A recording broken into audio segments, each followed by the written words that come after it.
Hi friends, so yesterday നമ്മൾ കഴിഞ്ഞ ദിവസം നെഗറ്റീവ് സിമ്പിൾ ഫ്യൂച്ചറിൻ്റെ നെഗറ്റീവ് എങ്ങനെയാണ് ഫോം ചെയ്യുന്നത് കണ്ടു.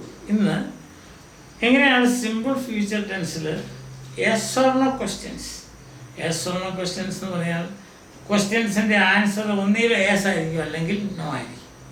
അപ്പോൾ എല്ലാ ടെൻസിലെയും പോലെ വെർബിൽ ഒന്നിലധികം ഭാഗങ്ങളുണ്ടെങ്കിൽ ഒന്നിലധികം ഭാഗങ്ങളുള്ള വെർബിനെ നമ്മൾ പറയുന്ന വി പി എന്നാണ് വെർബ് ഫ്രേസ് എന്നാണ്. അപ്പം ക്രിയ ഒരു വെർബ് ഫ്രേസ് ആണെങ്കിൽ, അതായത് ഒന്നിലധികം ഭാഗങ്ങളുണ്ടെങ്കിൽ ആദ്യത്തെ ക്രിയയുടെ ആദ്യത്തെ ഭാഗത്തിന് അല്ലെങ്കിൽ ആദ്യത്തെ മെമ്പർ എന്ന് പറഞ്ഞാൽ അറിയാമല്ലോ, എല്ലാവർക്കും അറിയാവുന്നൊരു വാക്കില്ല, ആദ്യത്തെ മെമ്പർ. ഇപ്പം ഫ്യൂച്ചർ ടെൻസിൽ രണ്ട് മെമ്പേഴ്സുണ്ട് അല്ലേ? വിൽ കം, വിൽ ഗോ, ശരിയല്ലേ? Will eat, will run, will write. ഇപ്പം രണ്ട് മെമ്പേഴ്സുണ്ട്. അപ്പം രണ്ട് മെമ്പേഴ്സിൽ ആദ്യത്തെ മെമ്പറിനെ എടുത്ത് സബ്ജക്റ്റിന് മുമ്പേ എഴുതിയാൽ അത് ഒരു യെസ് ഓർ നോ ക്വസ്റ്റ്യൻ ആകും. ക്വസ്റ്റ്യൻ മാർക്ക് വിടുക. ഉദാഹരണം ഇവിടെ എന്താ, ഹി ആദ്യത്തെ സെൻറ്റൻസ് എന്നാന്ന് നോക്കി, ഹി വിൽ ഗോ. ഇപ്പം വിൽ ഗോ സബ്ജക്റ്റ് എന്നാണ് ഹി, സബ്ജക്റ്റിന് കർത്താവ് എന്ന് പറഞ്ഞാൽ സെൻറ്റൻസിൻ്റെ കർത്താവ്. സെൻറ്റൻസ് തുടങ്ങുന്ന തൽക്കാലം അങ്ങനെയാണ് കേൾക്കാം. ഇപ്പോൾ വിൽ ഗോ എന്നുള്ളതാണ് വെർബ്. അതിനകത്ത് രണ്ട് മെമ്പേഴ്സ്, അതിൽ രണ്ട് ഭാഗമുണ്ട്. അങ്ങനെ വേണം, രണ്ട് മെമ്പർ എന്നുള്ള ഏറ്റവും നല്ലത്. Will go. ഇപ്പോൾ ആദ്യത്തെ മെമ്പർ വിൽ, അതിൻ്റെ സബ്ജക്റ്റിന് മുമ്പേ എഴുതുക. അപ്പം will he go question mark. അത്ര എല്ലാ ടെൻസും പോലെ തന്നെ ഇതും. രണ്ടാമത്തെ she will Singh. Will Singh എന്നുള്ളതാണ് വെർബ്. രണ്ട് മെമ്പേഴ്സ് ഉണ്ട്. ആദ്യത്തെ മെമ്പറാണ് വിൽ. അതിനെന്തെടുക്കുക, അതിനെ നമ്മൾ ആദ്യം സബ്ജക്റ്റിന് മുമ്പ് എഴുതും. അപ്പം വിൽ ഷീ സിങ്. കിട്ടിയല്ല. മൂന്നാമത്തെ ഉണ്ടാവും, it will rain. Will it rain. They will quit smoking.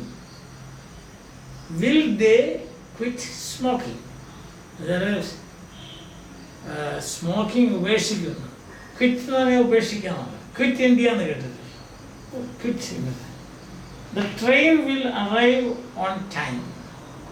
Train കൃത്യസമയത്ത് വരും. ചോദ്യം ഇങ്ങനെ, ട്രെയിൻ കൃത്യസമയത്ത് വരുമോ? Will the train come on time? Will the train come on time? Question mark. പിന്നെ ടോണിനകത്ത് സ്വല്പം വ്യത്യാസം വരും. The train will come on time. എന്താ നമ്മളത് പറയുമ്പോൾ എന്താ, നമ്മുടെ ടോണുണ്ടല്ലോ, അതിങ്ങനെ താഴ്ന്നത്. The train will come on time.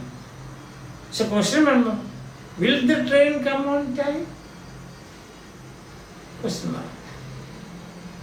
mark ഇല്ലല്ലോ. നമുക്കിങ്ങനെ നമ്മുടെ ശബ്ദം, നമ്മുടെ ടോൺ അല്പം ഉയർത്തുമ്പോൾ അത് ക്വസ്റ്റ്യനാണെന്ന് നമുക്ക് അറിയാൻ പറ്റും അല്ലേ? ക്വസ്റ്റ്യൻസ് എല്ലാം അങ്ങനെയാണ്. അതിന് ഇംഗ്ലീഷിലൊരു വാക്കുണ്ട്, ഇൻറ്റോണേഷൻ. INTONATION. ഇൻറ്റോണേഷൻ മാറ്റുക എന്ന് പറയും. ഇൻറ്റോണേഷൻ ഉയർത്തുക, റൈസ് ചെയ്യുക. Will the train come on time? അതാണ് INTONATION.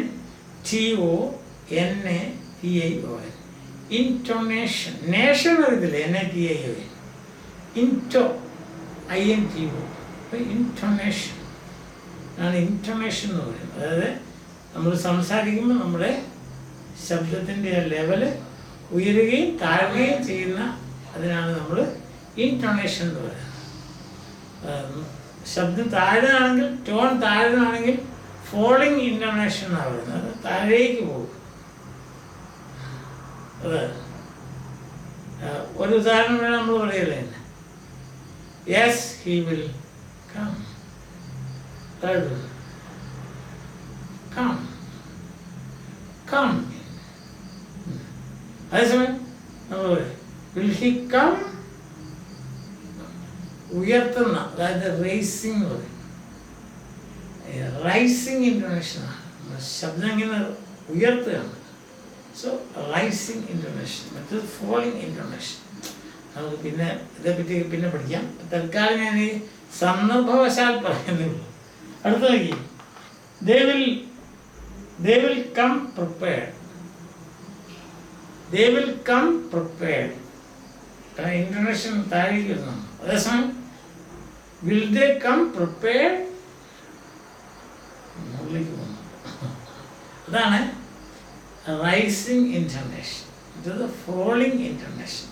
സാധാരണ നമ്മൾ സ്റ്റേറ്റ്മെൻറ്റ്സ് ഒക്കെ പറയുമ്പോൾ നമ്മൾ ഫോളിങ് ഇൻ്റർനാഷനിലാണ് നിർത്തുന്നത്, ഫുൾ സ്റ്റോപ്പ് എന്ന് പറയാം. അതേസമയം ക്വസ്റ്റ്യൻ മാർക്ക് വരുമ്പോൾ നമ്മൾ അതാണ് will they come, will the train come on time, will he go, will she sing. അത് നമുക്ക് പിന്നീട് വേറെ ക്ലാസ്സിൽ നമുക്ക് എടുക്കാം. തൽക്കാലം ഇതിൻ്റെ ആ ഫോം മനസ്സിലാക്കുക. ഫോം എങ്ങനെ? സിമ്പിൾ ഫ്യൂച്ചർ, അതിന് വെർബിൽ 2 മെമ്പേഴ്സ് ഉണ്ട്. ആ 2 മെമ്പർ, ഒന്നിൽ കൂടുതൽ മെമ്പർ വെർബിലുണ്ടെങ്കിൽ, ക്രിയയിലുണ്ടെങ്കിൽ, ക്രിയയിലുണ്ടെങ്കിൽ നമ്മളതിനെ വെർബ് ഫ്രേസ് എന്നാണ് പറയുന്നത്. കാരണം ഒന്നിലധികം വാക്കുകളുണ്ട്. അപ്പം ഇതൊക്കെ വെർബ് ഫ്രേസുകളാണ്. അപ്പം അങ്ങനെയാകുമ്പോൾ എന്ത് ചെയ്യണം? വെർബ് ഫ്രേസ് ഉണ്ടെങ്കിൽ ആദ്യത്തെ മെമ്പറിനെ എടുത്ത് സെൻറ്റൻസിൻ്റെ ആദ്യം ഇടുക, അല്ലെങ്കിൽ നമ്മൾ സബ്ജക്റ്റിന് മുമ്പേ ഇടുക. ഒരു സെൻറ്റൻസ് തുടങ്ങുന്നത് സബ്ജക്റ്റ് വെച്ചല്ലേ, കർത്താവ്. അപ്പം അതാണ് നമ്മൾ ചെയ്യുന്നത്. മനസ്സിലായല്ലോ? ക്ലിയർ ആയല്ലോ? Yes or no question simple ഫ്യൂച്ചറിൽ എങ്ങനെയാണ് ഉണ്ടാക്കുന്നത്? ഉദാഹരണം പറയണം. ഞാൻ പറയാം, they will run, they will take the book and run. നമ്മൾ will they take the book and run? അതാണ് ആദ്യം വിൽ. അല്ലെങ്കിൽ നമുക്ക് സിമ്പിളായിട്ട് ഇങ്ങനെ പറയാം, ഒരു yes or no question, simple ഫ്യൂച്ചറിൽ ഒരു യെസ് ഓർ നോ ക്വസ്റ്റ്യൻ ഉണ്ടാക്കണമെങ്കിൽ, ഫോം ചെയ്യണമെങ്കിൽ എന്ത് ചെയ്യണം? വിൽ കൊണ്ട് സെൻറ്റൻസ് തുടങ്ങുക. അങ്ങനെ പറയാം. ഏതാണ് നിങ്ങൾക്ക് ഇഷ്ടം? ഏതാണ് ഇഷ്ടം അത് സ്വീകരിക്കുക. പക്ഷെ യെസ് ഓർ നോ ക്വസ്റ്റ്യൻ തുടങ്ങുന്നത് എപ്പോഴും വിൽ, അതായത് സിമ്പിൾ പ്രസൻറ്റ്, സിമ്പിൾ ഫ്യൂച്ചർ ആണെങ്കിൽ അത് വിൽ എന്നാണ് തുടങ്ങുന്നത്. അല്ലെങ്കിൽ നമ്മളൊരു തിയറി ആയിട്ട് പറയുകയാണെങ്കിൽ, ഒരു കുറച്ചൊരു കാര്യമായിട്ടൊക്കെ പറയുകയാണെങ്കിൽ, വെർബ് ഫ്രേസിൽ 2 അംഗങ്ങളുണ്ടെങ്കിൽ അതിൽ ആദ്യത്തെ അംഗത്തിനെ സബ്ജക്റ്റിന് മുമ്പേ ഇടുക. അത് അപ്പോൾ നമുക്കൊരു യെസ് ഓർ നോ ക്വസ്റ്റ്യൻ കിട്ടും. ഓക്കെ, ക്ലിയർ ആയി?